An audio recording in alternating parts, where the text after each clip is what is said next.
dikagetin langsung kok. Kurang mudun kabeh kowe mulai pada mudun kabeh. Langkah sing bayi banget itu ya. Mereka naik ke atas ya? Emang rumahnya di atas satu ya? Di bawah di gravel pokoknya. Langkah sing bayi banget ketake itu lho. Itu manis banget ya lo penjago. Emang ini kue sisanya sini ya? Asyik mau sih tuh bensingan ngomong men. Parah tuh nih, mending dicukup bae. Lah mau digravel kok lebih mau coba dicakari titik. Kan pemain musim kok coba dicakari Jun. Kamu Jun, diwe kok.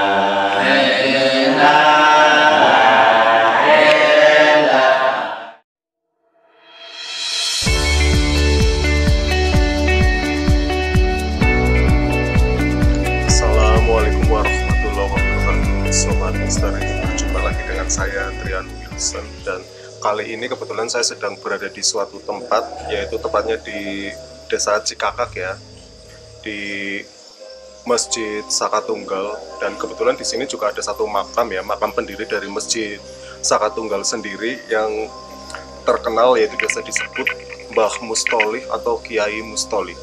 Oke Sobat Misteri, bisa dilihat ya di belakang saya ini salah satu masjid peninggalan ya, Masjid Baitul Salam Cikakak ya, Masjid Jami, masjid atau bisa disebut juga Masjid Saka Tunggal.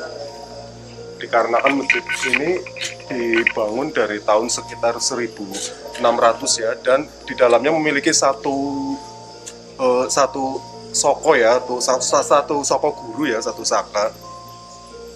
Oke, Sobat Misteri, untuk selanjutnya nanti kita akan coba lihat ke dalam ya. Stay tune terus, misteri yang tak tertampak. Oke, Sobat Misteri, sekarang kita akan coba masuk ke dalam ya. Sebentar kita lihat gimana sih keadaannya di dalam ya. Tapi mohon maaf sekali, ini nggak bisa ngomong kenceng ya, karena di dalam sedang ada sholat berjamaah atau wiridan ya. Oke, come on Sobat Misteri, stay tune terus.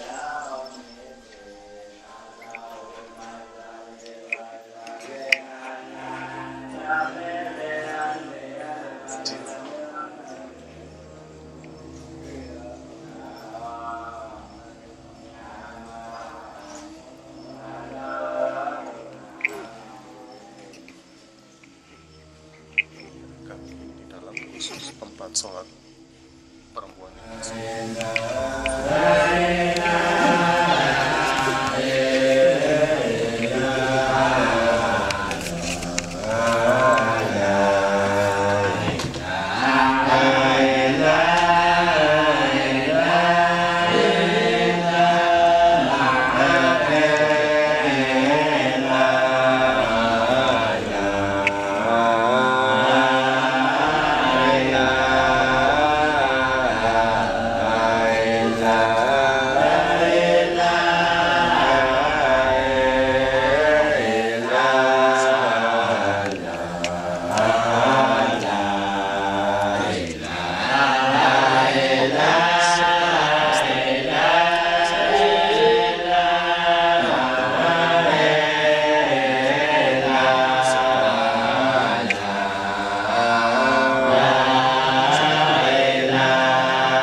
Oke, Assalamualaikum Sobat Misteri yang tak tertampak.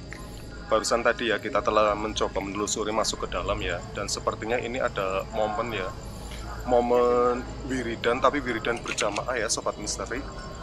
Jadi kita nggak bisa begitu jelas untuk mengeksplor ke dalam ya, dikarenakan membutuhkan keadaan sunyi ya, harus sunyi dan tidak ada cahaya sama sekali. Dan kali ini saya sudah berada di depan pintu awal dari makam Kiai Mustoli, dan seperti biasa ya Sobat Misteri, saya tidak sendirian dan saya ditemani oleh satu rekan saya sesama praktisi. Saya panggil ya Sobat Misteri, ini dia Mas Farhat. Monggo silakan. Ya, mohon maaf sedikit terlambat ya tadi karena habis melaksanakan sholat berjamaah bersama dengan jamaah ataupun dengan warga setempat.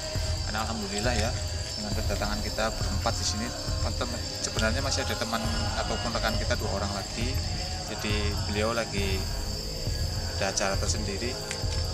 Ini alhamdulillah lagi ada momen acara tertentu ya dari warga sekitar, dan bisa disaksikan juga sebelah sana juga masih banyak tamu yang lagi ada acara juga di tempatnya warga berkunci ya.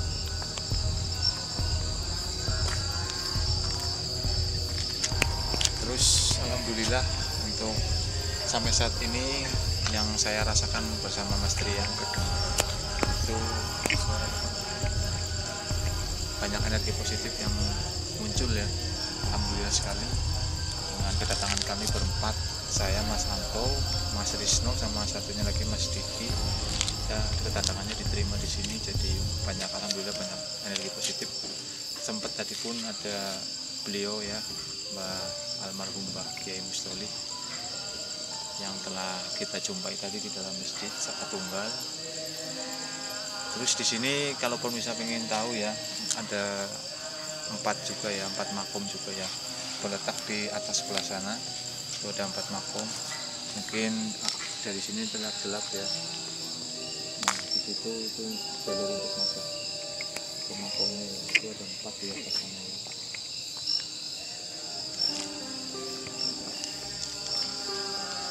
Itu pintu utama ya Sobat Misteri. Nah, saya mau tanya nih sama Mas Farhat ya, kalau dari sisi spiritual nih Mas Farhat, dari intervensi astral ini apa aja yang jenengan rasakan yang ada di sini? Dari intervensi sosok astral itu apa saja? Kalau alhamdulillah ya, dengan izin Allah, dengan kekuatan yang Allah kasih kepada saya ataupun kepada rekan-rekan kami yang 3 orang termasuk Mas Trian, itu untuk sementara saat ini ada interaksi dari, mohon maaf sekali ya, dari yang punya rombongan kera ya, dari yang punya rombongan kera, beliaunya itu di situ itu berwarna putih ya, berwarna putih, mohon maaf sekali, berwarna putih tinggi. Beliaunya pun dari tadi menghormati kedatangan kita berempat di sini ya. Jadi mohon maaf sekali ya, beliaunya itu ini juga merasa kayak sedikit penasaran ya. Kita itu datang dengan niat ataupun hajat yang baik, termasuk tadi kita sedikit mengambil airnya ya. Air ada 2 botol kita bawa nanti untuk prosesi riadoan kita nanti, untuk bisa untuk keperluan nanti kita. Terus ada lagi ya, mohon maaf, ini juga alhamdulillah ada sesosok makhluk ya, sosok makhluk yang dari tadi juga merasa kayak penasaran juga. Dia kalau saya lihat seperti santrinya ya, seperti kayak santrinya almarhum Kiai Mustoli. Waalaikumsalam warahmatullahi wabarakatuh. Beliau pun merasa berterima kasih, tadi didoakan juga. Mengucapkan salam ya Sobat Misteri. Ini salah satu dari santri, tapi ini dari golongan jin ya, santri dari golongan jin yang dimana dahulu diislamkan ya oleh sosok Mbah Mustoli tersebut dan menjadi santri dari golongan jin. Dan bukan cuma beliau ini di sini ya Sobat Misteri, dan di sini banyak sekali aura positif dari sosok-sosok yang kebanyakan terlihat seperti sosok-sosok santri dari golongan jin ya Sobat Misteri di sebelah sana ya, dan auranya sangat positif sekali.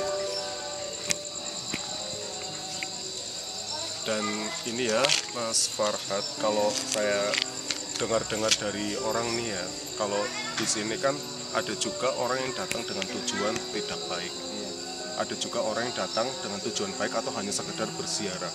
Itu kalau dari jenengan sendiri itu gimana menyikapinya, dari yang sisi negatifnya yang dari orang datang ke sini untuk meminta-minta apakah benar atau tidak? Nah, mohon maaf ya teman-teman semuanya, ini saya sekedar meluruskan orang-orang yang khususnya mereka-mereka yang mempunyai hajat ataupun keinginan yang kurang baik ataupun kurang sesuai dengan adat yang ada di sini. Itu bagi saya itu sangat salah ya. Karena apa? Ini tuh tempatnya itu tempat religi ya, ada masjid. Di atas pun sana ada makamnya Mbah Kiai Haji Mustoli, termasuk salah satu tempat sakral ya. Sakralnya ini adalah untuk lebih ke kegiatan yang positif ya, bukan untuk kegiatan untuk meminta. Karena yang ada di sini itu kebanyakan sebenarnya itu banyak sekali dengan energi positif. Jadi di saat mereka tamu-tamu yang meminta keinginan yang negatif dari jalur sini, sebenarnya bukan dari energi positif sini yang merespon, tapi dari hutan belantara sana, energi-energi negatif dari belakang kita sana itu ada kayak, bisa dikatakan kayak, kalau bahasa kerennya anak sekarang, kayak komunitas ya, komunitas jin kafir di atas sana yang mereka akan sangat senang dengan keinginan mereka yang punya hajat yang kurang baik. Mereka akan sangat senang, apalagi mereka datang ke sini itu membawa kayak seserahan ya, termasuk bunga, kemenyan, minyak, bahkan kadang ada yang sampai ekstrim membawa suatu darah ataupun tumbal untuk diserahkan ke, mungkin niat mereka untuk yang ada di sana, cuman karena niat mereka itu kurang pas, jadi kebanyakan yang merespon itu adalah jin-jin yang ada di hutan belantara sana, khususnya jin kafir ya. Kalau himbauan untuk saya, siapapun silakan boleh datang ke sini, cuma dengan niat yang positif ya. Satu, mungkin untuk sholat berjamaah di masjid. Yang kedua, kita mendoakan para ulama-ulama yang telah mendahului kita. Tolong didoakan untuk hajat-hajat lain, semuanya mau sholat hajat, sholat apa yang akan Anda laksanakan di sini silakan, cuman saya garis keras jangan meminta dari permintaan-permintaan yang melenceng ya, yang melenceng dari syariat Islam ataupun kepentingan pribadi yang tidak bertanggung jawab. Terus yang paling penting kedua, itu di sini kan banyak binatang kera ya, khususnya kera ini di sini banyak kera, itu pun kera nyata ya, kera nyata bukan kera goib. Jadi mereka itu di sini kadang meminta belas kasihan kita untuk mengasih mereka makan ataupun apa. Jangan sekali-kali, ini saya garis keras, saya tegaskan, jangan sekali-kali berani mengambil satu ekor pun atau bahkan lebih dari itu, karena itu mereka itu ada yang punya. Satu, ada yang punya. Kedua, sebelum warga di sini ada, mereka itu udah di sini dulu. Jadi mereka jumlahnya itu nggak cuma 100-200, ada ribuan ekor kera di sini ya. Contohnya tadi kita berempat, saya, Mas Anto, Mas Risno sama Mas Diki, itu alhamdulillah bisa berjumpa dengan beberapa kelompok mereka, sempat buat kita ngajari mengasih makan. Jadi tolong jangan sampai ada yang menyakiti, bahkan membawa pulang kera tersebut. Karena kalau yang percaya, dulu udah sempat ada kejadian ya, salah satu tamu di sini, pengunjung, dengan sangat nekat mereka membawa pulang salah satu seekor kera dari sini. Mohon maaf sekali ya, ini mungkin udah jalannya atau takdirnya orang tersebut. Sampai rumah orang tersebut sakit. Setelah orang tersebut sakit, sebelum beliaunya almarhum itu menjelaskan ke keluarganya bahwa sempat membawa kera dari sini dipelihara sampai rumah. Setelah beliau meninggal, dari pihak keluarga mengatakan kembali kera tersebut ke sini. Jadi